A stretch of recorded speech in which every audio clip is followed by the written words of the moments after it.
여섯 번째 이야기로 여러분들과 함께 살인하지 말라라고 하는 제목으로 함께를 나누고자 합니다. 오늘 말씀을 증거하면서 질문합니다. 살인하신 분 있습니까? 혹시 살아오시면서 살인자 너무 어려운 질문을 하고 있어요. 오늘 본문에 있는 제목이 살인하지 말라라고 하는 제목인데 너무 간단 명료해서 사실 뭐 설명할 필요도 없을 만큼 살인하지 말라 이게 다 아는 그런 얘기예요. 그런데 게다가 그 살인이라고 하면 우리 일상생활과 좀 거리가 멀죠. 뭐 사람을 죽이는 일이 어디 뭐 쉬운 일이 아니잖아요. 저희 집에서 파리가 하나 이렇게 달려다니면 저희 집 사람이 그걸 잡아달래요. 그 파리채를 갖고 자기가 잡으면 될 거 저보고 잡아달래요. 그 당신은 손이 없냐? 왜 파리채를 잡으면 될 거 나보고 잡아달래요. 어떻게 저걸 죽일 수가 있냐고. 생명을 생명 거두는 것도 쉬운 일이 아닌데 하물며 사람 생명을 죽이는 일이 쉬운 일은 아니죠. 그래서 우리는 우리의 일상생활과 너무 다르기 때문에 육계명 이렇게 이야기하면 별로 우리와는 상관없이 별 부담되지 않는 메시지라고 생각하면서 우리는 지나가기 쉽습니다. 왜 그럴까요? 오늘 여러분들에게 살인했습니까? 라고 물었더니 한 분도 네, 저는 살인자입니다. 이렇게 이야기하는 분이 없었어요. 근데 오늘 하나님께서 십계명 안에다가 살인하지 말라 이 말씀을 집어넣으셨어요. 사람의 생명을 거두는 일이 쉬운 것은 아니지만 이 계명을 하나님께서 살인하지 말라를 집어넣으셨어요. 오늘 6계명에서부터 10계명까지는요 엘로힘이라고 하는 하나님이라고 하는 말을 나오잖아요. 10계명은 구조적으로 말씀드렸죠. 1계명서부터 4계명까지는 내가 하나님을 어떻게 사랑할 수 있는가에 대한 거예요. 그래서 1절 나오에 다른 신을 두지 않는 것이며 이상한 그 형상을 만들어서 절하지 않는 것이고 여호와의 이름을 망령 죄를 그치 하는 것이며 안식일을 아주 거룩히 지키는 것이 하나님을 사랑하는 사람의 표현이에요. 그래서 1계명서부터 4계명까지고요 5계명서부터 10계명까지는 사람과 사람들이 어떻게 살아야 되는가 이걸 가르쳐주고 있어요. 그래서 그 첫 번째는 내 부모를 공경하는 거예요. 내 이웃을 사랑하는 게. 그 다음에 살인하지 않는 거예요. 그 다음에 도둑질하지 않는 거예요. 간음하지 않는 거예요. 거짓말하지 않는 거예요. 땀에 없어 탐하지 않는 거예요. 그래서 이웃끼리 어떻게 살아갈 수 있는가에 대한 것들을 하나님께서 말씀해 주신 거예요. 그런데 지난주에 말씀드렸지만 유일하게 5계명만이 1계명서 4계명까지 들어있는 엘로힘이라고 하는 하나님이라고 하는 말이 들어있어요. 이것은 부모를 공경하는 것이 하나님을 섬기는 것만큼 중요하다는 것을 생각해서 거기서 엘로힘을 집어넣었어요. 그러면 1계명서부터 4계명까지 다리를 하나 만들어 놓았는데 그게 부모 공경이에요. 그리고 나서 6계명서부터 10계명까지 지키게 되는 거예요. 이 말을 어떤 공식으로 말씀드렸죠 지난주에? 하나님을 사랑하는 사람은 반드시 부모 사랑이라고 하는 표현을 통해서 이웃 사랑을 실천할 수 있다라고 하는 사실을 성경은 이 10계명의 순서를 통해서 하나님께서 우리에게 말씀해 주시고 있는 거예요. 그러면 오늘 엘로힘이라고 하는 말을 6계명서부터 10계명까지는 두질 않았는데 거기에는 뭐냐면 별로 엘로힘이라고 하는 말을 쓰지 않는 것은 뭐냐면 6계명서부터 10계명까지는 별로 유쾌하지 않는 이 서브젝트들이 나와요. 그래서 하나님의 이름을 걸 만큼 그것을 엘로힘이라고 하는 말을 걸 만큼 하나님께서 거기에다가 하나님이라고 하는 말을 집어넣지 않았어요. 그러면 살인하다라고 하는 말을 히브리 말로 동사가 3개가 나와요. 히브리 말로. 첫 번째 동사가 뭐냐면 이 하라그라고 하는 말을 썼어요. 하라그. 이거의 동의어로 이야기되어지는데 하미트라고 하는 말이 2가지가 쓰였어요. 이게 구약 성경에서 무려 몇 번이나 나오냐면요. 306번이나 나와요. 306번. 그러면 보세요. 전장에 나가서 적군을 살해한다든지 하나님의 심판에 따라서 사람을 처형한다든지 이럴 때는 하미트 하라고 이 말로 쓰여요. 자 보세요. 전쟁에 나가면 사람을 죽여야 돼, 안 죽여야 돼요? 어제도 우리 일부 예배 드리시는 집사님하고 그런 얘기를 했습니다. 이제 이렇게 뭐 총기 사고 같은 건 아니까는 어떤 사람들이 미국은 총기 소지가 되니까요. 그 집사님들 신방을 가면 항상 이렇게 허리에다가 총을 차고 계세요. 이렇게. 그래가지고 좀 약간 위압감이 있죠. 그런데 어떨 때 총을 이렇게 한 번씩 보여주고 다닌대요. 왜냐하면 이거는 사람을 죽이려고 하는 게 아니고요. 나 이렇게 총 차고 있으니까 너희들 딴짓하지 말아라라고 하는 그냥 이렇게 무언의 암시 같은 사인이에요. 그런데 만약에 지금 뭐 요즘에 어제 제가 신방하니까는 강도가 들어왔대요. 그 집사님 댁이 아니고 다른 지역에 강도가 들어와 갖고 지금 뭐 이렇게 뉴스 페이퍼도 나고 그랬대요. 그 돈을 털어간 거예요. 근데 저쪽에서 강도들이 총을 갖고 왔단 말이에요. 돈을 강탈하기 위해서. 그럼 어떻게 될까요?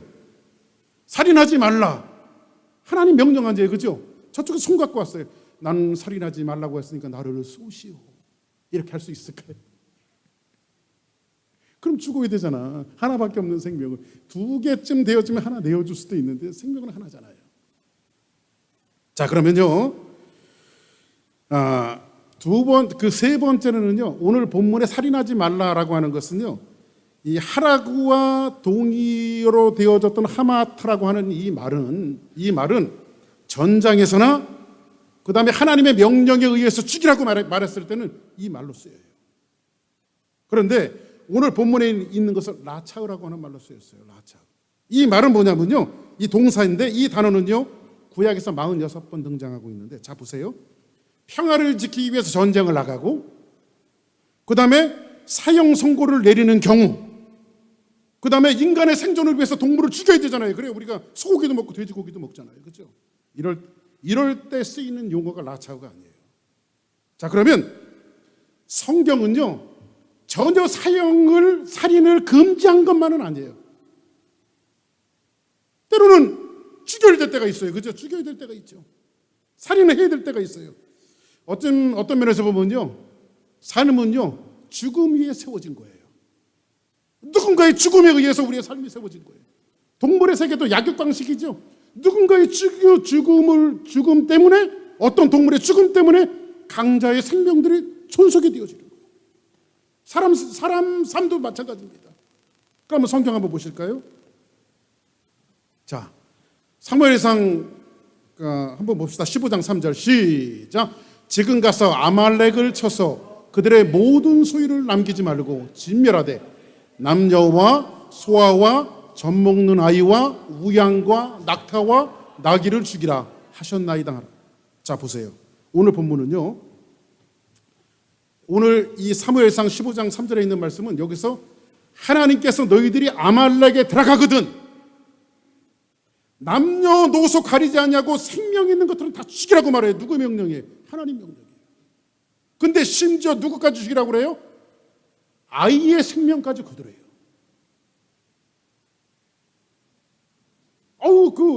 어떻게 조그만 애기들을 다 죽여요? 그러니까 하나님의 백성들이 아말렉에 들어가고요. 사람이든 그것이 애기든 어른이든 사람이라고 형상을 갖고 있는 것이나 짐승이라고 형상을 갖고 있는 것은 모두 다 죽이라고 하는 것이 하나님의 명령이에요. 그러면 오늘 본문을 통해서 하나님은 살인하지 말라고 그랬어요. 근데 성경은 또 죽이라고 말씀하고 있어요. 이런 경우가 살인을 하지 말라라고 하는 용어를 우리가 이해하고 받아들이는데 차이점이 있다라고 하는 것을 아셔야 합니다. 그러면 오늘 본문은요, 이 라차라고 하는 이 말은 뭐냐면 일시적인 격정을 이기지 못하고 공인되지 않는 불법적인 살인을 하지 말라라고 하는 말씀이에요. 왜 그러냐면 이스라엘이라고 하는 공동체를 지켜나가기 위해서 우리는 미국에 살고 있죠. 미국은 법이 아무나 사람 막 죽이면 됩니까? 안 되죠. 그렇죠? 미국이라고 하는 이 나라의 공동체를 지켜나가기 위해서 살인에 해당되는 예를 들어서 이 미국 군인들이 세계 어느 나라든지 가서 전쟁을 하는데 너희들은 외국에 나가서 전쟁할 때 절대 살인하지 말아라. 이렇게 되면 어떻게 될까요? 그러면 전쟁에 나가서 죽으라는 소리죠. 그런 의미를 이야기하는 것이 아니라 이 미국 내의 공동체 안에서 본인의 분노와 격정적인 것을 이기지 못해서 살인하는 그 경우를 오늘 말씀을 통해서 이야기해주고 있는 건데, 하나님께서 이스라엘 민족을 구원해내시고 이스라엘이라고 하는 공동체를 만들어 놓으시고 그 안에 하나님께서 살인하지 말라라고 하는 것은 뭐냐면, 하나님이 명령하신 불법적인 살인 외에는 불법적인 살인을 너희들이 하지 말라라고 하나님께서 말씀해 주고 있는 거예요. 자, 그러면 이제 우리가 살인이라고 하는 개념을 한번 잡아봅시다. 여러분들이 살인하셨습니까? 라고 제가 질문했더니 저는 살인자가 아닙니다. 이렇게 일시적이고 보통 그냥 이 어마어마한 일들을 어떻게 내가 살인을 합니까? 이렇게 생각할지 모르지만 과연 그런가? 칼에 피를 묻히지 않았다고 과연 나는 살인자가 아닌가? 하나님께서 이스라엘 민족에게 그 공동체를 지켜나가기 위해서 살인하지 말라라고 하는 이 의미 속에는 매우 깊은 의미들이 담겨져 있고, 오늘을 살아가는 저와 여러분의 인생 속에서 이 말을 실천해내야 하는 이 과제들이 우리에게 있다는 거예요. 왜 그러냐면 우리는 사람을 죽이지 않아요. 아마 여러분들은, 우리 수사랑교회 성도들은 아마 인생을 살아가면서 사람을 죽이는 사람들이 아닐 거예요. 그럼에도 불구하고 이 계명을 교회 안에 하나님의 말씀 속에 심어놓으신 것은 뭐냐면, 가능성이 있는 우리의 인생들을 향해서 하나님께서 주시는 메시지가 있는 거예요.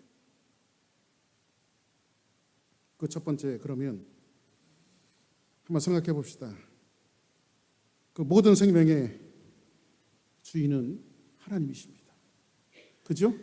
생명은 어디서부터 왔죠? 하나님으로부터 왔습니다. 그러면 불교나 여타한 이방 종교들도요, 살생을 하지 말라고 말합니다. 그래서 불교 같은 경우에 윤회한다고 해서 생명이 돌고 돈다고 말하잖아요. 그래서 살생을 금지합니다. 그러나 이방 종교 이교도에서 말씀하는 살인하지 말라라고 하는 의미와 기독교의 살인하지 말라라고 하는 의미는 굉장히 큰 차이점이 있어요. 우리는 우리의 신앙은 어디서부터 출발하냐면, 모든 생명의 근원과 주인은 하나님이시다. 여기서부터 출발해요. 아멘? 그러니까는 내 생명도 내게 아니에요. 생명은 누구 거예요? 하나님 거예요. 생명 주께 있네. 우리 찬양하잖아요. 생명 그 자체는 내가 호흡하고 살아가지만 그 코에 생기를 불어넣으신 분은 누구냐면 하나님이에요. 하나님의 생기가 우리 안에 있는 것이지 이 생명이 내 것이 아니에요. 처음에 사람의 형상은 흙덩이였어요. 하나님의 흙으로 사람을 빚어놓으셨어요. 움직이잖아요. 아무 가치 없는 인생이었어요. 그러나 그 코에 생기를 불어넣으니까 사람이 생명이 되어졌어요. 그래서 생명은 하나님의 것입니다. 우리는 여기서부터 우리 기독교 신앙이 출발하고 믿음이 출발하는 거예요. 한번 성경 볼까요? 자, 창세기 9장 6절입니다. 시작. 다른 사람의 피를 흘리면 그 사람의 피도 흘릴 것이니 이는 하나님이 자기 형상대로 사람을 지으셨습니다. 자, 그러면 하나님께서 사람을 만들어 놓으시는데 왜 살인을 하지 말아야 되냐면요, 사람의 한 영혼 속에 누가 있냐면 우리 안에 하나님의 형상들이 담겨져 있어요. 사람을 죽이는 것은 하나님의 형상에 대한 공격이에요. 사람의 생명을 빼앗는 것은 사람의 형상에 대한 도전이에요. 그래서 살인하지 말아야 돼요. 그래서 성경은 하나님의 자기 형상대로 사람을 지으셨다라고 말하고 있어요. 그러면 어디서부터 생명입니까? 생명의 정의가 어머니 뱃속에서 태어날 때부터 생명입니까? 한번 보세요. 성경 한번 보세요. 시작. 주께서 내 심장을 지으시며 나의 모태에서 나를 만드셨나이다. 누구에서? 어머니 뱃속에서부터 사람을 만드셨어요. 누가 만드셨어요? 하나님이 만드셨어요. 언제부터 생명입니까? 어머니 뱃속에 있을 때부터 사람은 생명인 거예요.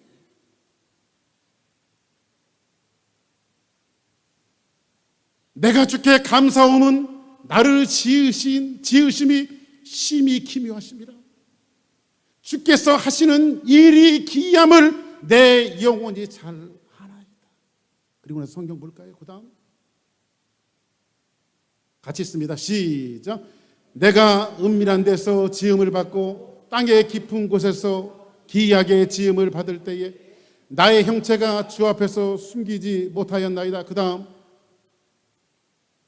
같이 있습니다. 시작. 내 형질이 이루어지기 전에 주의 눈이 보셨으며 나를 위하여 정한 날이 하루도 되기 전에 주의 책에 기록되었나이다. 아멘.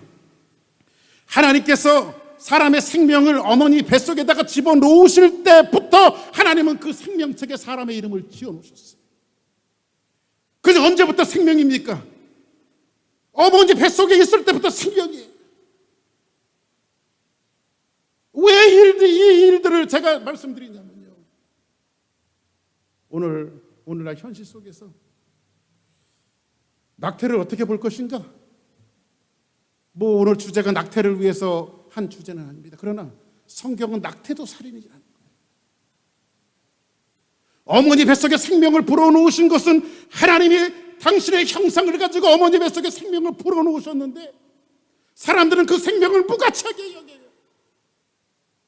형체가 없다고, 형상이 없다고 그 자체를 무가치하게 여기고 있어요. 요즘에 사람들의 인성들이 잘못되어졌어요. 마치 아기가 생기면요, 원치 않는 임신이라고 해갖고요, 그냥 몸에 종기 하나 짜내듯이 그냥 짜내는 사람들이 얼마나 많은지 몰라요. 물론 낙태를 할 때는 복잡한 상황들이 참 얽혀져 있죠. 여자분들 입장에서 보면 원치 않는 임신이 있을 수도 있고, 요즘 보면 화제가 되어지고 화두가 되어지는 것이 뭐 성폭행, 그죠? 이런 일들을 통해서 원치 않는 임신이 이루어졌어요. 또 사랑한다라고 죽자사자 쫓아다니더니요, 자식이 생기니까 책임을 지지 않는 이 남자들의 오만과 잘못된 인식들, 이런 것들 때문에 여자의 여성들이 그 모든 책임을 떠안는 것은 아닙니다. 거기에는 다 책임이 있어요. 여성분들의 책임이라고만 이야기할 수가 없습니다. 공동의 책임인 거예요. 공동의 살인인 거예요. 그래서 어떤 분이 그런 얘기를 했습니다. 칼자루에 피를 묻히지 않았다고 살인은 아닙니다. 어떤 산부인과 아주 장래가 굉장히 촉망되어지는 산부인과 의사가 계셨는데 그분이 교회 안수 집사님이에요. 한국에서 계신데 수많은 사람들이, 하루에도 수많은 사람들이 임신 중절 수술을 하는 거예요. 그래서 목사님 와서 상의를 하더래요. 목사님, 난 도저히 이거 못하겠습니다. 하나님의 복음이 들어가고 말씀이 들어가 있는데 그 생명을 취하는 대리자로 그 사람이 그 일을 하고 있으니까 나는 도저히 일을 할 수가 없습니다. 그래서 다른 과로 이직 신청을 했대요. 그래서 공부를 더 해서 다른 과로 갔대요. 사랑하는 여러분, 생명은요, 여러분들 이런 옷 같은 거 만들 때 이 뭡니까, 그 양복 옷 같은 거 만드는 사람들, 재단사들이요, 이렇게 사람의 체형에 맞게끔 그림을 그려놓고 재단 가위로 잘라나가잖아요. 가위로, 그렇죠? 이걸 재단이라고 말하잖아요. 하나님이 주신 생명을요, 천 자르듯이요, 사람이 막 자를 수가 없어요. 왜냐하면 생명은 하나님의 것이기 때문에 그래요. 우리 기독교 신앙들이요, 우리의 믿음을 가진 신앙이들이 반드시 알아야 될 것은 뭐냐면 생명은 주께 있으며 생명은 내 것이 아니라고 하는 사실을 반드시 알아야 돼요. 그리고 생명에 대해서 책임질 줄 아는 책임의식을 가져야 돼요. 그런 의미에서 하나님은 인간 세상에 살아가는 인생들을 향해서 뭐라고 말하냐면 살인하지 말라라고 말합니다. 우리 안에 그런 일들이 있다면 정말로 철저하게 하나님 앞에 회개하고 70번씩 7번이라도 용서해 주시는 하나님의 보좌 앞에 나가요. 두 번째 의미에서는 바로 자살입니다. 자살. 아까도 말씀드렸죠. 사람이 자기 생명을 재단할 수가 없어요. 마음대로 내 생명이 내 게 아니에요. 옆에 분들하고 인사하세요. 네 생명 네 거 아니다. 시작. 그렇죠? 우리는 인생 살아가다 보면요, 삶이 너무 힘들고 지쳐 있을 때에 자신의 생명의 끈을 놓고 싶은 유혹과 충동을 느낄 때도 있어요. 차라리 이렇게 살 바야 죽을까 하는 그런 유혹과 충동들을 사람들이 느낄 때가 있지요. 한 유명한 연예인의 비참한 최후를 보았어요. 우리는. 자살이 막 연쇄적으로 이어지잖아요. 그래서 얼마 전에 한 몇 년 전에 아주 유명한 연예인 최진실이 죽었죠. 혼자 자기 생명을 끊었어요. 저는 이 설교 준비를 하다가 혹시 관심 있어갖고 최진실 죽음 이렇게 해갖고 구글에서 서치를 해봤어요. 근데 어떤 사람이 장난질을 해놨어요. 그거는 다 거짓말일 거예요. 그러나 메시지가 있더라고요.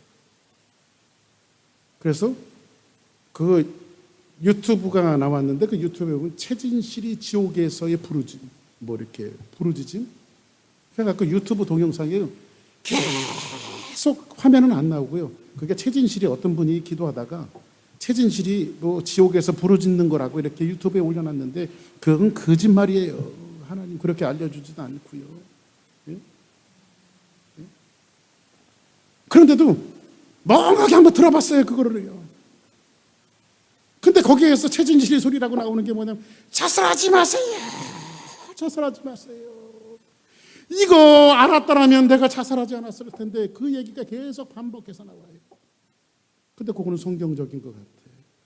물론 자살한 사람이 구원을 얻느냐 구원을 받지 않느냐 이것을 이야기하고 싶은 것은 아니에요. 그러나 분명한 것은 생명은 내게 아니라 내가 재단할 수 없다는 거예요. 그렇죠? 그러니까 결국은 생명이 내게 아닌데 생명을 끊는 것은 살인죄에 해당되어지는 거예요. 그래서 하나님께서 공동체를 보호하기 위해서 성경은 뭐라고 이야기하냐면 살인하지 말라고 이야기하는 거예요. 내 생명을 스스로 끊는 것도 살인이에요. 최진실이 죽으니까는 얼마 안 있다가 그 남편이었던 조성민이 죽었죠. 조성민이 죽으니까 최진실이 동생이었던 최진영 씨가 또 죽었죠. 그 연예인 유명한 사람들 세 사람이 죽으니까요 연쇄 도미노 현상이 벌어져 갔고요 일반 사람들도 같이 따라서 죽은 사람들이 있어요.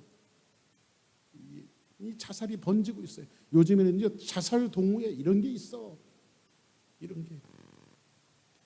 근데 우리가 의식 있는 기독교인들이요 의식 있는 믿음을 가진 사람들이 이것을 배격하고 우리는 난간을 만들어야 돼요. 그 보호장치를 만들어야 돼요. 이것이 교회와 우리 주사랑교회에게 하나님이 이 시대에 허락하신 사명들이에요. 성경 한번 보실까요? 같이 한번 읽습니다. 신명기 22장 8절 시작.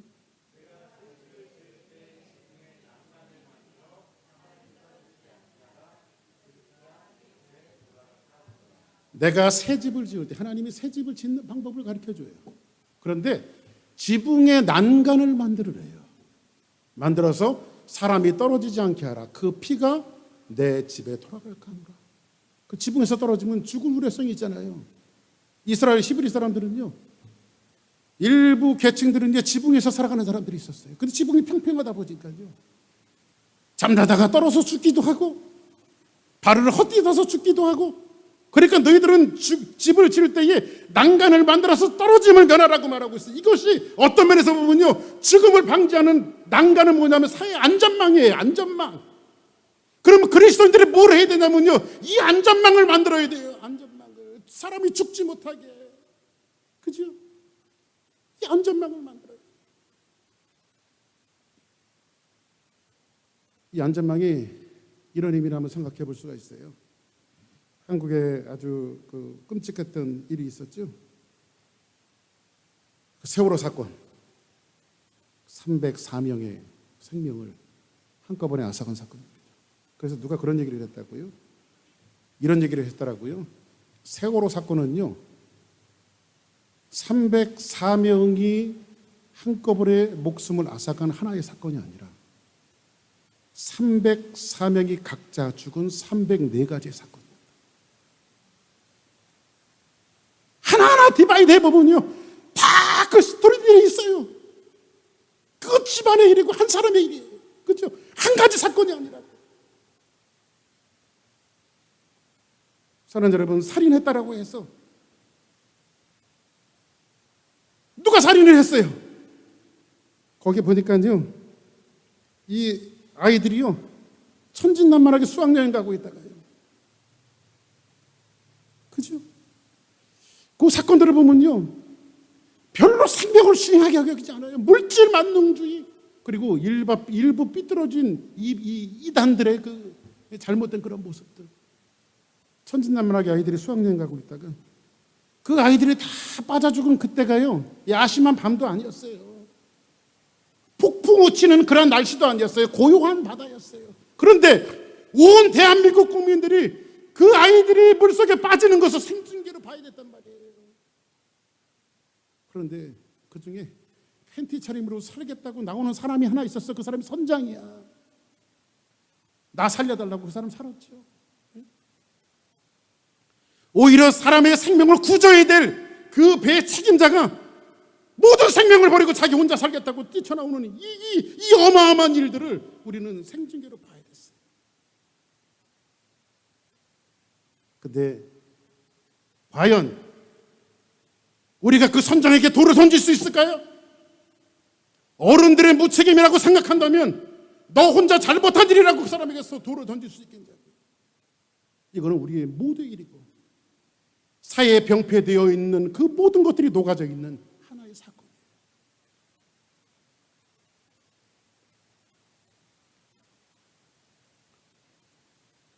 삼풍백화점이 우리나라의 그 아주 그 큰 사건이 삼풍백화점이 무너지고 성수대교가 붕괴되어지고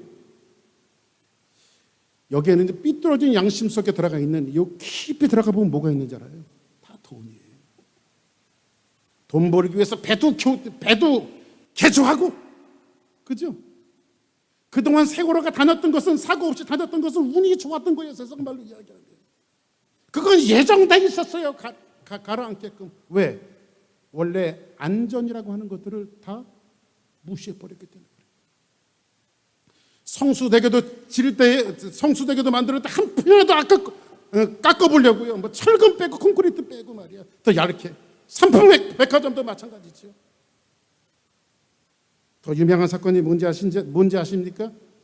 삼풍백화점이 무너지고 나서요, 12일입니까? 13일입니까? 그 안에요, 그 삼풍백화점에서 청소하는 아주머니가요, 극적으로 구조가 됐어요. 사람들은 박수를 보냈죠.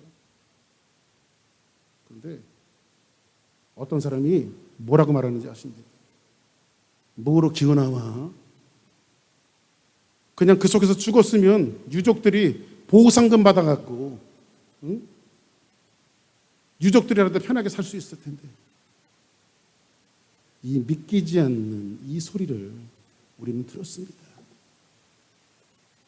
생명보다 돈이 먼저라고 하는 이 시대의 병폐적인 것들. 그래서 이거 뭐라고 말하죠? 만모니즘, 돈체 우선주의자.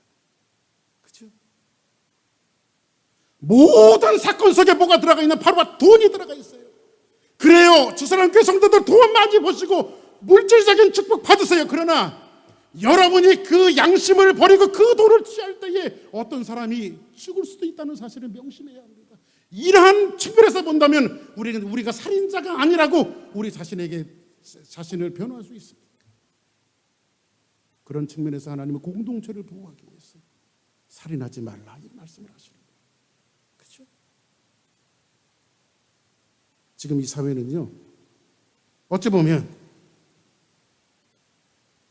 모래 위에 지은 건물들이 주렁주렁 있어요. 언제 허물어질지 몰라요. 언제 사람의 생명들이 앗아갈지 몰라요.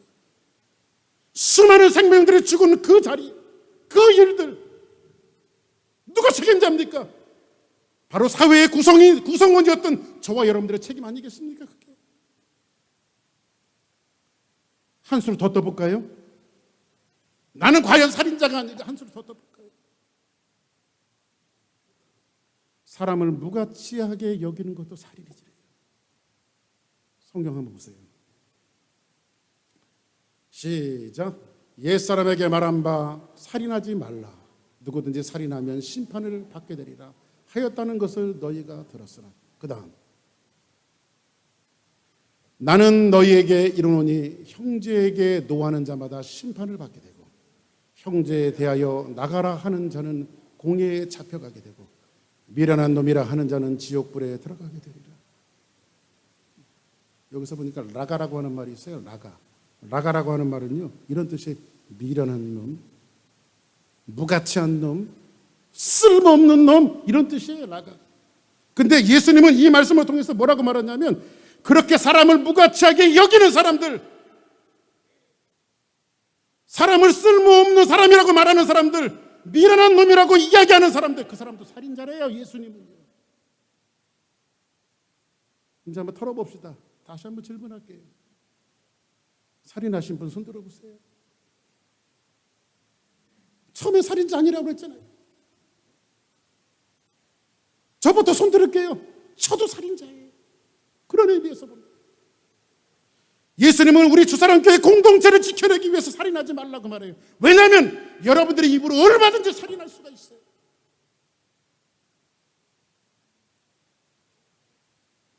저는 언젠가도 한번 말씀드린 적이 있는데, 제가 89년도, 90년도 이렇게 88년도 후반서부터 한 2년 반 동안 한국에 있는 영동포 침례교회라고 하는 교회에서 유스 미니스트리를 했습니다. 그러니까 중고등부 전도사로 거기서 봉사를 했어요. 근데 그 가운데 자매 하나가 있었어요. 자매. 근데 청년부 전도사님이 한 분 계셨는데 그분 목회 지금 잘하고 계세요. 누구라고는 알려드리지 않겠지만 자매 하나가 있었는데 이 자매가 청년부 전도사님이었는데 혼자 짝사랑을 한 거야.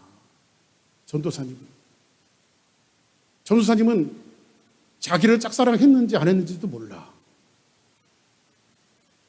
근데 이 자매는 그 전도사님이 너무 좋아서 매일 가슴 앓으려 하는 거예요. 그러다가 외로운 마음 달랠 길이 없어서 하나님 앞에 이 마음을 씻어달라고. 왜냐하면 전도사님하고 자기하고는 너무 차이가 많다고 생각했어요. 그 자매는 고등학교를 졸업하고 중학교를 졸업하고 이제 그 구로 공단에서 반도체 이렇게 생산지 이걸 갖고 있었던 자매였고, 또 이 전도사님은 그래도 다 공부도 많이 하고 장래가 촉망되어지는 그런 전도사님이셨어요. 나도 그때 전도사였는데 제가 한 얘기를 얼마나 다행이에요. 이렇게 제가 잘생겼는데 인물 하나 갖고 살았는데. 그런데 그 전도사님, 근데 이 자매가 달랠 길이 없어서 이제 기도원에 가서 하나님 앞에 이제 이렇게 기도를 하고 있는데, 그때 이제 한국에 가면 예수전도단이라고 하는 그 선교단체가 있어요. 근데 그 선교단체에서 집회를 하는 곳에 참석을 했는데, 거기에서 이제 간사로 말씀을 증거하시는 분이 이렇게 이제 사람들이 쭉 앉아 있는데, 그 자매를 딱 향해서 뭐라고 말했냐면, 자매, 눈동자를 보니까 가는 마귀가 있어. 이 얘기를 털어놓은 거예요. 근데 이 자매한테는 이게 쇼크가 된 거예요. 쇼크가 돼갖고 거기서 정신을 잃어버리고 기절을 했어요. 그러다 이모전시로 앰뷸런스를 타고 내려오다가 앰뷸런스 안에서 생명을 거뒀어요. 사랑 여러분, 말 한마디가 얼마나 중요한지 아십니까? 칼 끝에 피를 묻히지 않았다고 살인자가 아니에요. 말해도 우리는 살인할 수 있다는 거예요. 최초의 살인자가 누구지요? 가인입니다. 자기 동생을 죽였어요.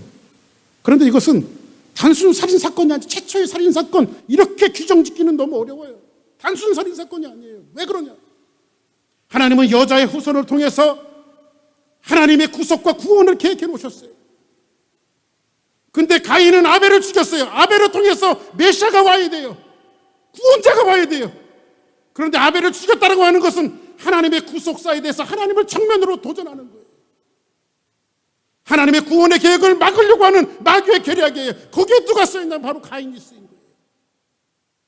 그러나 하나님의 구원의 계획이 셋이라고 하는 또 하나의 아들을 낳고 나서 그 구원의 계획이 지금까지 이루어져서 저와 여러분들이 예수 그리스도를 믿게 되어졌지만 이만큼 살인이라고 하는 것은 어마어마한 마귀의 계략이고 잘못된 속성 속에서 나오는 겁니다. 지난주 굉장히 바쁜 일정을 보냈습니다. 월요일서부터 수요일까지는 이 주총에 참석하고 그 주총회 끝나자마자 12시에 끝나자마자 이제 막 부랴부랴 또 공항에 가서 제가 그 시카고에 또 교수들 뉴트릿이 있어서 그 시카고에 모였습니다. 그래서 저는 시카고 가면 너무너무 가보고 싶은 데가 있었어요. 그래서 제가 시간을 내서 짬을 내서 거기 저를 이렇게 가이드 하시는 그 전수사님한테 부탁을 해갖고 그 윌로우 크릭 처치 여기 세컨 베프티스트 처치처럼 거기도 한 7개의 캠퍼스가 있더라고요. 그 윌로우 크릭 처치가 굉장히 유명한 거예요. 빌 하이벤 목사님이 목회하시는 데인데 아주 성령의 역사가 살아있는 그런 교회예요. 그래서 거기를 가자고 해서 그 앞에 가갖고 정말 전심을 다해서 기도를 했는데 이 목사님이 하시는 설교 가운데 이런 얘기가 있습니다. 칼의 칼끝에 묻은 피와 우리 입술 가운데 묻은 남을 저주할 때 입술 가운데 묻은 침은 동일하다. 이해되십니까? 다시 한번 얘기해 줄까요? 칼끝에 묻은 피와 남을 저주할 때 우리 입술 가운데 묻은 침은 동일하다. 그것도 살인이라는 거예요. 성경 볼까요? 요한일서 3장 15절 시작.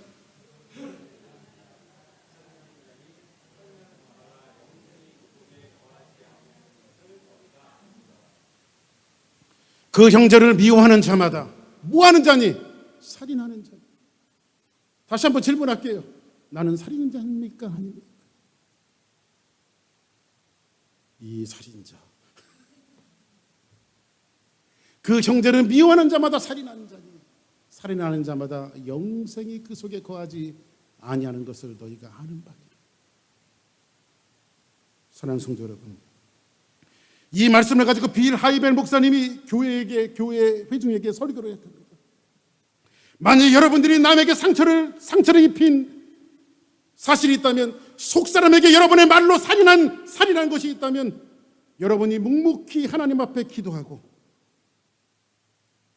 더 나아가서 만일에 기도했다면 여러분들이 그 자리에 있지 말고 하나님 잘못했습니다, 용서를 빌었으면 그 사람을 찾아가십시오. 찾아가서 그에게 용서를 청하십시오. 그리고 성령이 가리키시는 대로 빌 하이벤 목사님 설교를 했답니다. 그때 교인들이 눈에 눈물이 고이면서 성령의 강한 역사가 일어나면서 예배 마치자마자 사람들은 어떤 사람은 휴대폰을 드는 사람이 있어요. 어떤 사람 휴대폰이 없는 사람은 공중전화에 길을 쭉 서갖고 공중전화를 기다리는 사람이 있어요. 어떤 사람은 차를 몰고 갔고 어떤 사람은 그 주간에 비행기를 타고 날아가서 그 사람에게 화해를 했죠. 나는 당신을 죽인 살인자였다라고 정말로 하나님 앞에 회개하고 그 사람에게 용서를 청했을 때 그 회개의 운동의 기폭제가 오늘날 윌로우 크릭을 만들었다고 이야기했어요. 사랑하는 여러분, 우리 교회에 신선한 이러한 회개 역사가 일어나야 돼요. 정말로 사람을 정말 죽이지 않았어도 우리가 남을 미워하는 것도 살인했다라고 말하면 우리 마음속에 사로잡고 있었던 이 더러운 찌꺼기들을 내어놓고 하나님 앞에 회개하는 역사가 있어요. 성경이 말하는 것은 뭔지 아십니까? 마태복음 20장 1절부터 16절까지는 포도원의 비유가 나와요. 저는 나름대로 성경을 그렇게 한번 해석해 봤습니다. 물론 이 구원에 대한, 늦게 온 사람에 대한 구원의 초청이 포인트의 이 말씀입니다. 그런데 우리 시간으로 한번 해석해서 말씀드릴게요. 포도원 주인이 있었습니다. 인력시장에 나와 있는 사람은 하루에 그 돈을 벌지 못하면 사람들이 전부 다 굶어 죽어야 돼요. 가족들이 전부 다 굶어야 돼요. 9시에 나갔던, 이른 아침에 나가서 9시에 사람들을 청에다 포도원에 집어넣습니다. 그 당시에도 취업난이 아주 취업난이 많았나 봐요. 9시에 일찍 이 취업을 얻은 사람들은 기뻤을까요? 안 기뻤을까요? 기뻤어요. 여기도 조금 나가보면요, 스페니시 분들이요, 그냥 막 차가 지나가면 손을 막 듭니다. 자기를 뽑아가 달라는 거죠. 미국에도 그런 것들을 볼 수가 있잖아요. 저쪽 한국타운에 나가면 그 모여있는 데가 있어요. 근데 12시, 1시, 2시 돼도 그 사람들이 거기를 떠나지 않고 있어요. 혹시라도 누가 자기를 픽업하지 않을까.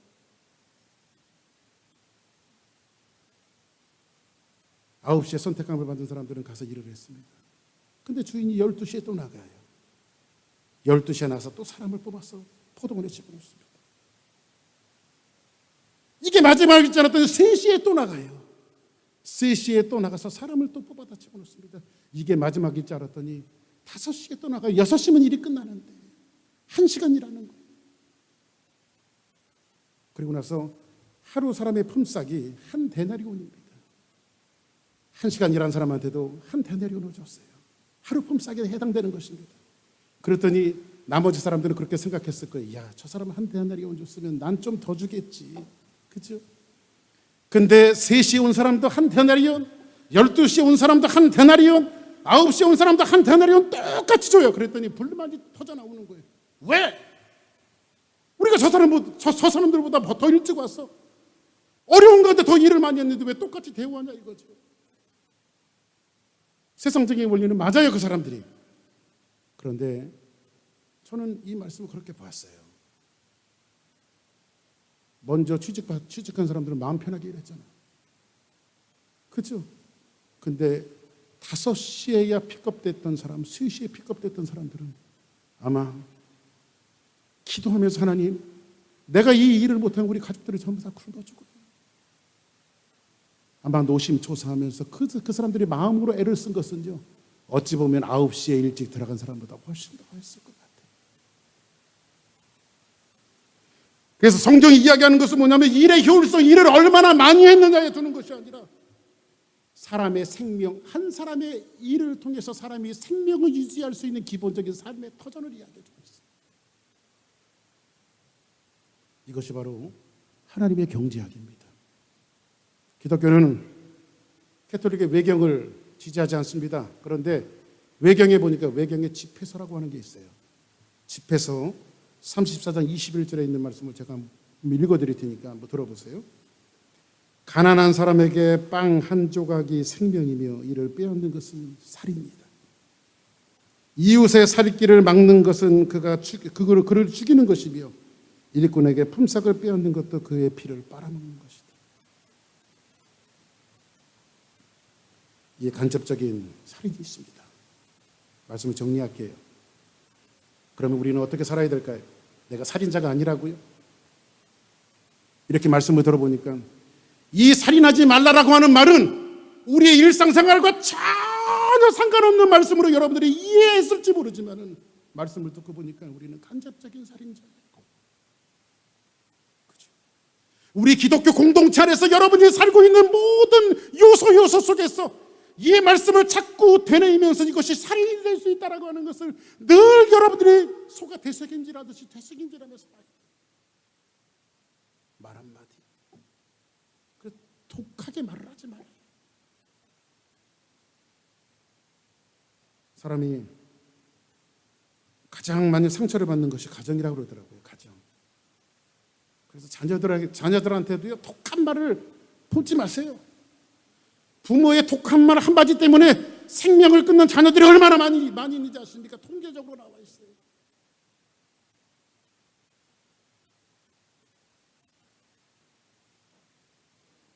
마지막 한마디만 하고 오늘 시간을 마칠게요. 제가 고등학교 다닐 때 제2 외국어를 독일어를 했어요. 그럼 목사님 독일어 좀 하시겠네요. 못합니다. 지금 머릿속에 남아있는 게 바세스다, 그거밖에 안 남아있어요. 첫 번째 나오는 거예요.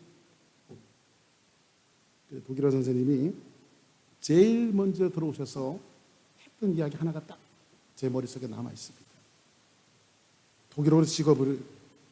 독일어로 직업이라고 하는 말은 베르푸라고 해요. 베르푸. 그런데 이 말이 어디서 나왔냐면 루펜이라고 하는 말에서 파생이 되어졌어요. 베르푸, 직업이라고 하는 말이 루펜이라고 하는 말에서 파생이 되어졌어요. 그런데 루펜이라고 하는 말은 부르다 이런 뜻이에요. 부르다. 몸으로부터 부르다 이런 뜻이에요. 직업이란 그 사람을 향한 하나님의 부르심이에요. 그럼 여러분들이 어떻게 생명을 보존하며 살인하지 않고 살아갈 수 있어요? 살인하지 않는 것뿐만 아니라 안전망인 난간을 세워가는 사명자로 하나님은 여러분들을 각 직업의 요소 속에서 여러분들을 부르셨어요.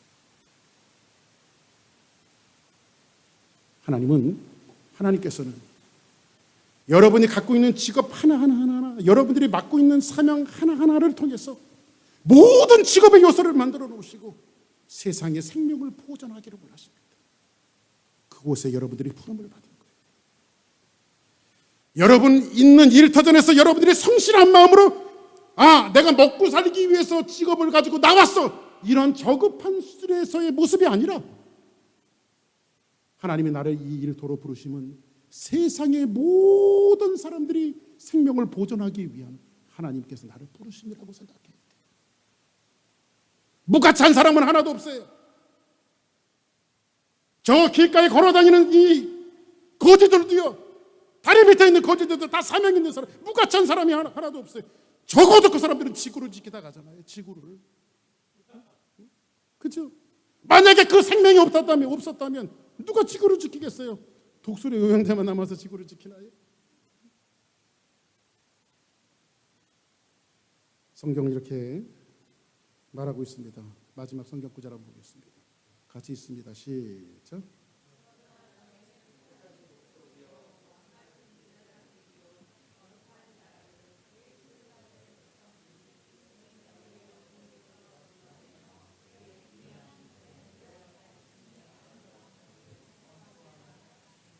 우리는 택하신 족속입니다. 할렐루야.